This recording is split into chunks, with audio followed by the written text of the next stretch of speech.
I have now the great pleasure to introduce to you Dr. Samir Jauhar, the 2022 winner of the Rafaelsen Young Investigators Award. And it is an award to honor the late Dr. Rafaelsen, who together with Dr. William Burney were very instrumental in establishing a CIMP program supporting the attendance of young scientists at the CIMP Congress in 1986. So Dr. Jauhar is a clinician scientist, senior clinical lecturer in affective disorders and psychosis at King's College, and also consultant psychiatrist at the early intervention pathway at Moseley in London. So Samir, could you tell us a little bit about your professional career and your own research?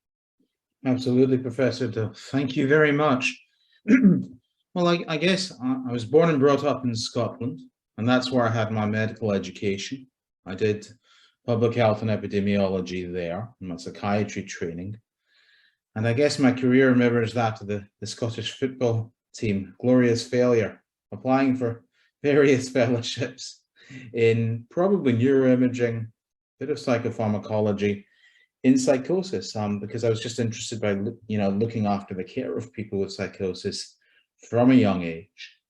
And I eventually was offered a job at the Institute of Psychiatry in 2012,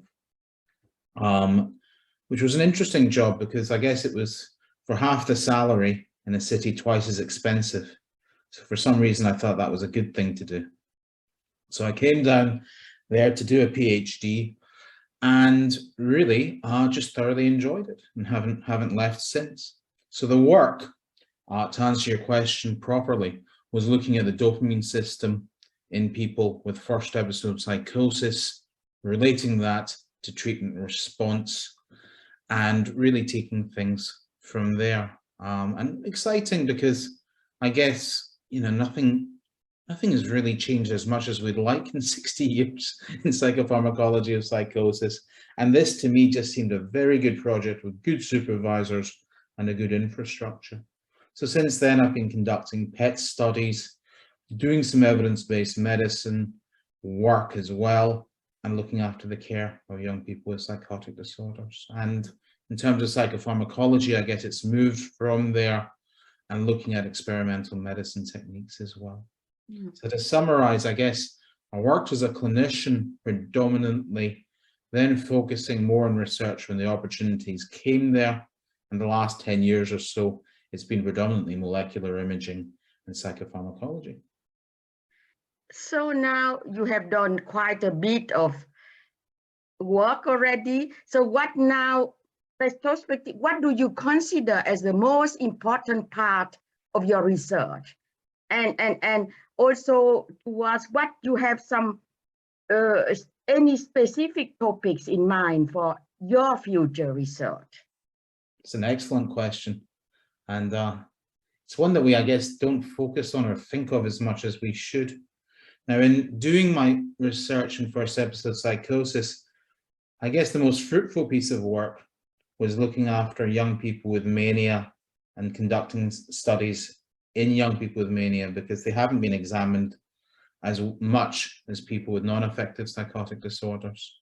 And that opened me up more to looking at people with bipolar disorder. And I think in the field of molecular imaging and early bipolar disorder, there's very little work that's been done. And in my opinion, none of us are that smart or original.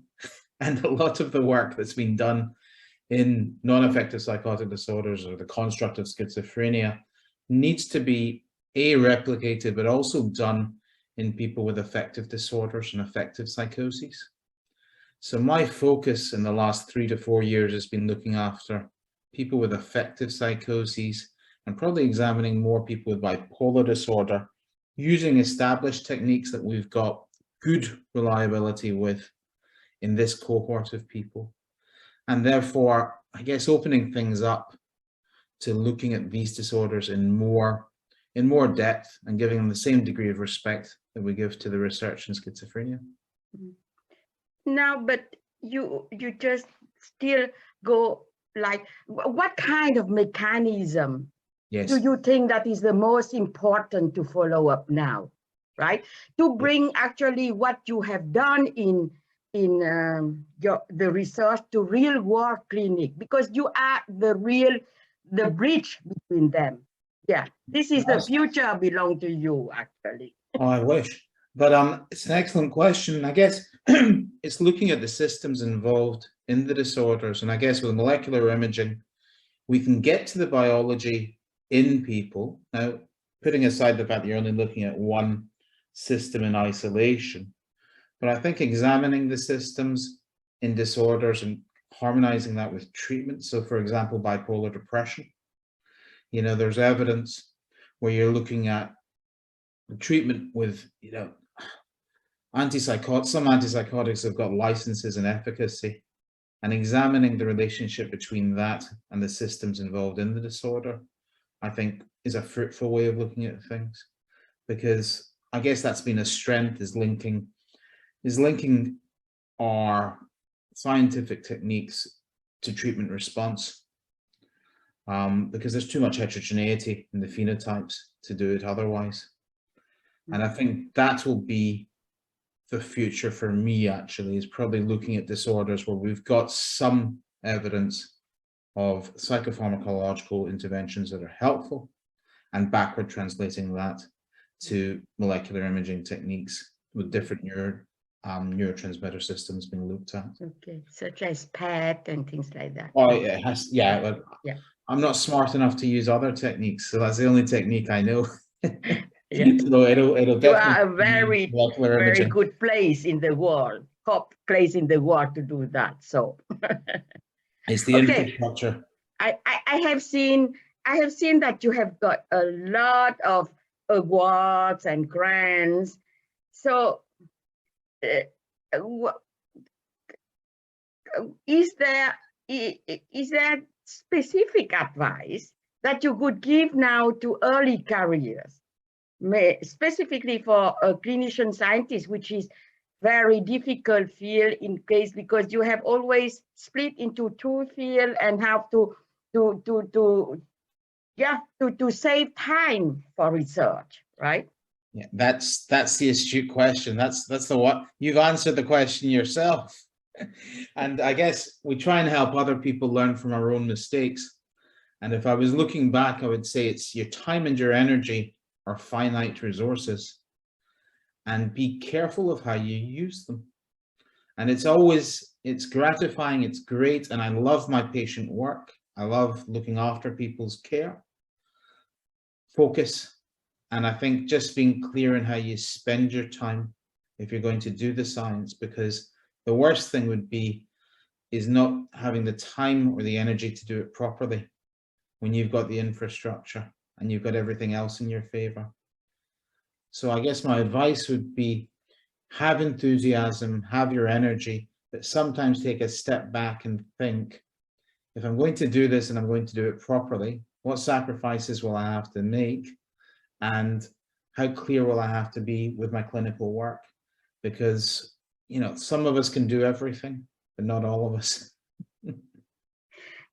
So now, maybe because time is running, one last question. I see you have been participating also in, I don't know how many CIMP meeting have you attend, but what does mean CIMP for you? Does it bring, so can you share that with CIMP members and not yet members? Of course. I guess we gravitate to people who are similar to ourselves, and we enjoy their company, and we enjoy that interaction. And I think with CIMP, you have the opportunity to meet with people who've made a similar commitment to the same sort of principles that you adhere to, or interested in the same things. And it's a pleasure. It's a pleasure to spend time with people who can talk to you about dopamine psychopharmacology and have been there for the last 40 years. And you can learn from them. And I think, you know, I was told by one of my bosses, Alan Young, that the best thing is to make your work your hobby. And I think it's a lot of people sharing their hobby.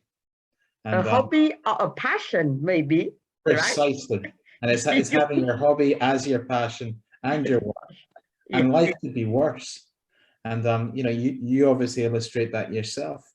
And it's the enthusiasm and it's the fun. Because if it's not fun, don't waste your time, man. Okay. Okay. Thank you very much.